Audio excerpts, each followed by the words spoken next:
So let's just jump into it. Now, this is how you set up your business bank accounts. Now, there are some of you who have businesses who are going to tune this out and like, I'm already set. And from what I have discovered, many of you who've had businesses for 2, 3, 4 years, and if you don't have employees, especially, you don't do this. So what you're going to have is 5 accounts. 5. First account, it will be your merchant debit account. That will be the account that you receive your PayPal, your Square, your merchant account. Any credit card processing goes straight to that account. And typically, if you sign up with a traditional credit card processor, they're going to want a hard copy of a business check to make sure that you have a business account. But if you sign up online, typically they don't ask for that stuff. Now, why do you want to have this account? And then with this account, you're not getting a debit card. You're not even getting checks. You don't need it. This account is only to receive money. That's it. You don't pay bills, nothing. Now, why do you have this account? It is a container of risk. If you take credit cards, at some point you're going to have a chargeback. It's just going to happen. It's not a matter of if, it's a matter of when. And to protect yourself and to give yourself more time to deal with the chargeback, if you have an account that doesn't have any money, sometimes the bank will pay the chargeback, sometimes they won't. But essentially, it does not create this cascade of bounce checks, bounce debits, which cost you fees. So that's the reason for doing that. Now, the second account you're going to have is your operating account. That is what you pay your hosting with. Anything that's related to the business from an operational standpoint, that is what you put in that account. So if you have AWeber, and that's $29 a month, and you have a whole, let's just say for your internet business, you got $1,500, $2,000 a month of things that have to be paid. That money would go into your operational account. If you have a physical business, and let's say your monthly nut is $20,000, $30,000, that money goes into your operating account, because that's what you need for operations, okay? Then your second account is expenses. These are things that do not come up all the time. See, operation, money, and expenses are 2 different things.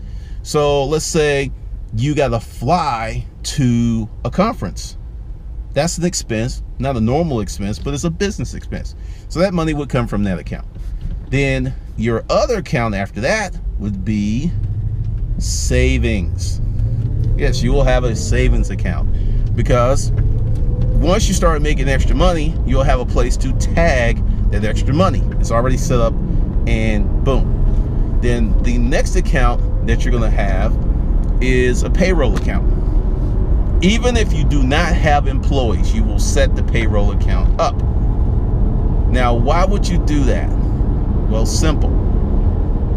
At some point, you want to have employees. So if you start taking some money now, and by the time you get to the point where you need employees, let's just say you have 3, 4, 5 months of salary in that account. That money doesn't have to come out of operation money, doesn't have to come out of expense money, doesn't have to come out of any of that money, because it's already set aside.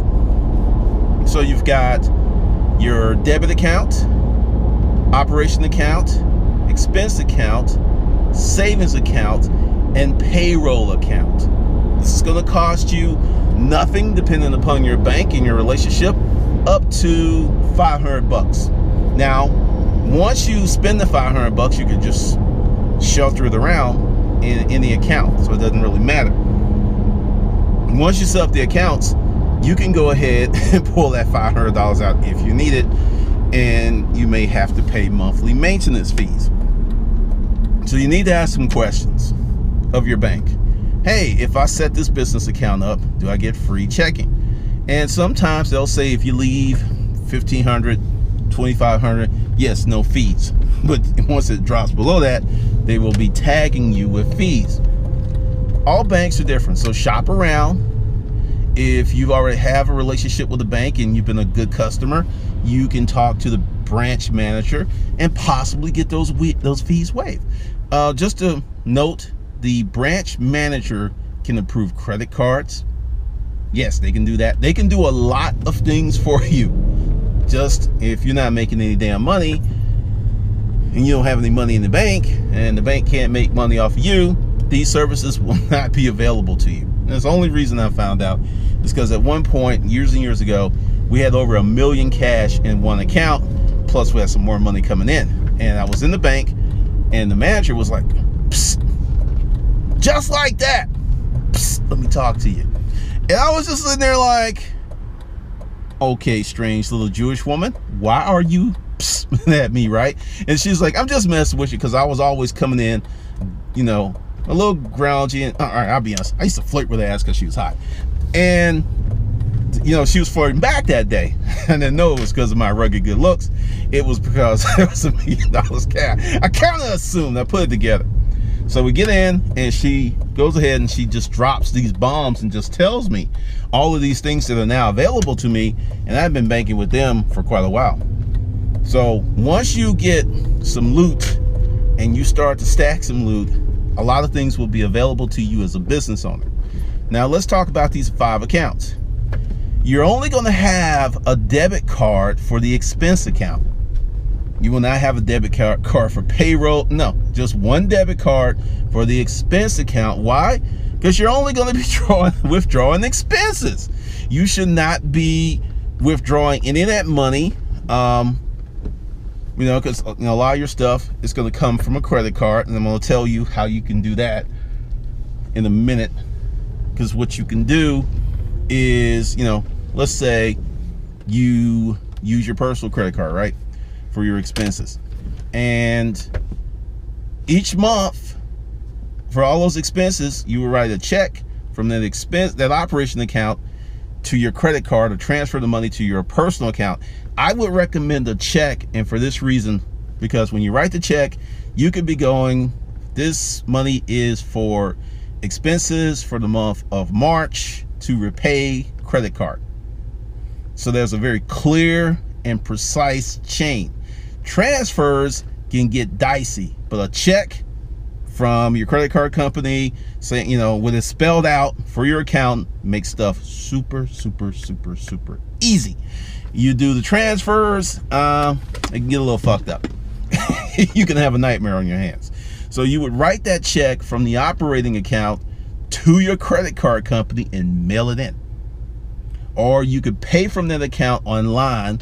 Just make sure you keep good records, because the check is the simplest and the easiest record that the Internal Revenue Service will not challenge. Transfers, because this is the thing. Let's say you do it right 10 months out the year, then 2 months you do it wrong. They will ping your ass on those 2 months you did it wrong. But each month you write a check and it goes here. It's clear, it's precise, and you're protected. Once you get the accounts open, I'm about to teach you the ratios that you put money in. Now, if you have a brand new business and you're not, you know, this is going to be easier. If you don't have a lot of hard cost, you'll just put 20% in each account. So you get $100, $20 goes into each account. Now, simple. That will change based upon your needs. But this is where the magic happens. If you only keep the money in the accounts that the accounts need, you'll always have money. You'll never be broke. Because what it is a laddering system, and it promotes discipline. So you're in there, you have, like driving all crazy. So you're in there and you have your money. Okay, you got your account set up, you got your money going in, you have a business, and you don't really know, because you kind of have a general idea. What you're gonna do is put 80% of the money that comes in an operational account, and you're gonna put 5%, well, let's see, the 20% divided by 5, like 5% in the rest of the accounts. And as you go through with the ebb and flow of your business, you're going to push as hard as you can to get to 20%. Now, this is the game. This is the magic. Let's say your monthly expenses from your operating account are $5,000. So you're going to push to put 5 G's in all 5 accounts, right? So that's 25 grand a month. Now, if you manage to make 25 grand a month, but it only cost you $5,000 a month to run your business, you've got 20 grand in other accounts. You do this month after month, month after month, you'll start to experience something calling having more money than you need. All of the time. You'll pay all of your bills. You'll start playing this game. First the month comes, you'll just pay everything immediately because the money is in the operation account. You'll just pay it. Boom, done. Then you'll look up 6 months down the road, you got 100 G's in the bank. Maybe 200 G's, depending upon your business model. And your bills are paid, and you have all of this money. And that's pretty much how it works. It's, you know, I'm being very simple because it is that simple. It's about discipline, and it's about setting goals and pushing. Because once you do this, it's going to change your business forever. Because I've talked to some really smart people who just don't do this, and it's just not set up. They may have ledger accounts and everything, but having these 5 accounts. Now, let's just go with, you know, I already told you what's happening with the debit account. And you're only going to have a debit card for operations, and you're going to have checks for operations. That's it. Well, okay, you'll have a debit card for expenses. My bad. You'll have 2 debit cards, one for operation, one for expenses. You might need checks for expenses depending upon your business model. So you'll have checks. But the rest of the accounts, no checks, no debit. Well, going back to the payroll, you will have to have checks, or you'll have to get set up with ADP or one of those payroll, unless you want to do it yourself, which means you'll have to have checks. But you don't have to buy checks for that account until you get employees. So if you already got employees, then you already have a checking account. And you won't have a debit card for that. And let's talk about these payroll accounts. Let's be really real about this. That money, if you know, I'm gonna speak from experience as someone who was living on the seat of my damn pants. You want to, thank you, kind person. You want to have 2 to 3 months of payroll money in that account. That way, if you have a shitty month, everybody gets paid. Because if you want to have a mutiny on your hands, if you want to have people stalking you, oh yeah, and it's illegal, and you want to go to jail for not paying people. Because, you know, you hear this thing about it's like a civil suit. To trick people into working and not paying is illegal. And if the right person files the right complaint, they can come get your ass. So, just saying. By having that kind of proactive mindset, you set your business in a calmer, more sane, and productive enterprise to make you a lot of money.